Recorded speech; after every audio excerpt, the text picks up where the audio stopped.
Hello, everybody. I am S.N. Chakraborty today discussing about Aristotle's political thought. Aristotle, a pre-Christian era political thinker and Plato's base student for over 20 years, and is known as the father of political science. His political thought was influenced distinctly by three major sources. One, the basic foundational principles of Greek philosophical tradition, which included the values, morality, justice, right, etc. Secondly, Plato's political philosophy, wherein Plato tried to link political philosophy with the political system and political processes of the Greek city states, more specifically of Athens.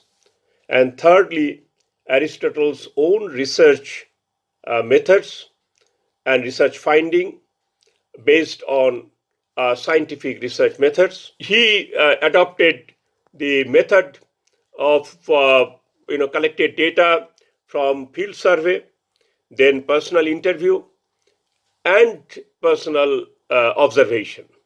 He personally visited over 157 city states, collected data, and examined their constitutions.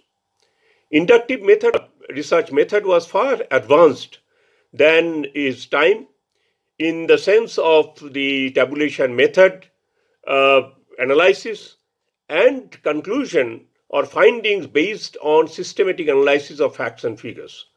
The first premise, that is the influence of philosophy, was evident in Aristotle's analysis of the nature of men. This emerges very clearly the way he made distinction between equality and inequality, and in his discussion about law and justice, and also in his argument that slavery was a natural phenomenon. In spite of the fact that apes were the animals in origin, some of the apes could transform themselves to be human beings. Those sections of apes who could transform them into human being were gifted with additional capacity by the law of nature. And those who did not get this capacity, they continued to be apes. Based on this, Aristotle comes to the conclusion that some apes became humans because of their capacity of thinking and analyzing a situation logically, and their ability to make distinction between good and bad and right and wrong. This capacity also evident when they became humans. Some humans were capable to think and act prudently on their own, while others, due to their handicapness or incapability, they had to follow others. Aristotle identified that this is how these people, these human beings, became slaves. And therefore, Aristotle comes to the conclusion that this is where the origin of slavery exists. Thus, for Aristotle, inequality and slavery in society was created by the law of nature. This is where he also differed with Plato in the concept of abolition of slavery and establishing an equal society. In an earlier video on Plato, I have already explained that the meaning of the constitution, slave, state, citizen, class, democracy, or revolution were far different from the way they are understood today.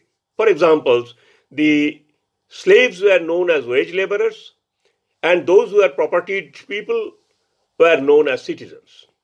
However, influence of Plato on Aristotle has been always there. This reflects very, very evidently in Aristotle's concept of civil society, police, or city-state.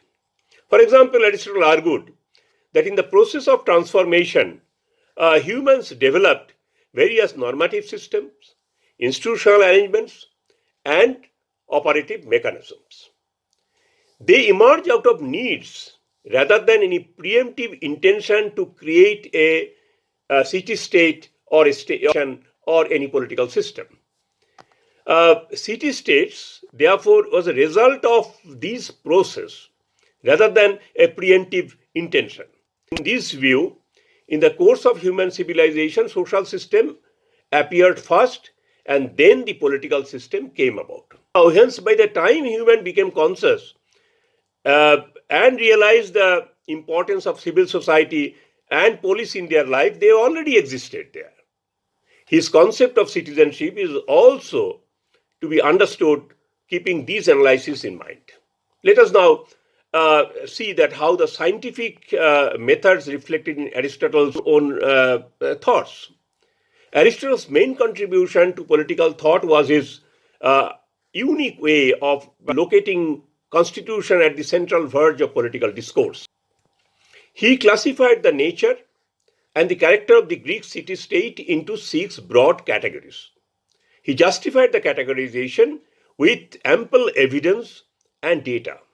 Aristotle strongly argued that the indicators of change of the character of a city-state from monarchy to tyranny, aristocracy to oligarchy, or collective decision-making system of the city-state to democracy would appear first in the constitution or in the rules and regulations of a city-state. The analysis of the constitution, in fact, earned Aristotle the recognition that he is the father of political science. This also established why and how Aristotle differed from Plato in political thought. This can be noted here that Aristotle made departure from Plato on 3 basic grounds. First, abolition of slavery, then abolition of property right, and thirdly, entrusting the reign of the city-state permanently on a philosopher king. He also rejected the Plato's idea of abolition of the institution of marriage. However, Aristotle's concept is also criticized from many quarters. For example, Thomas Hobbes, a social contract theorist. According to him, Aristotle's analysis on many counts, is wrong. Like men were made by nature, and some were worthy to command, meaning the wiser sort, and others to serve. As if masters and servants were not introduced by consent of men, but by difference of wit. Hobbes found it not only against reason, but also against experience. But G.H. Savine, an historical analyst, he found Aristotle's contribution to political thought was not only pioneering, but also path-breaking. Aristotle enabled political thought to make the initial progress towards adopting scientific method by embedding the constitutional rule in the ideals of state. Aristotle was also the first political thinker who recognized law, consent, and public opinion as intrinsic part of a good political life. This is the minimum thing I wanted to tell you in this video. So thank you for listening this. If you like this presentation, please recommend this video to others also to get a preliminary idea or the basic idea about Aristotle's political thought. Thank you very much.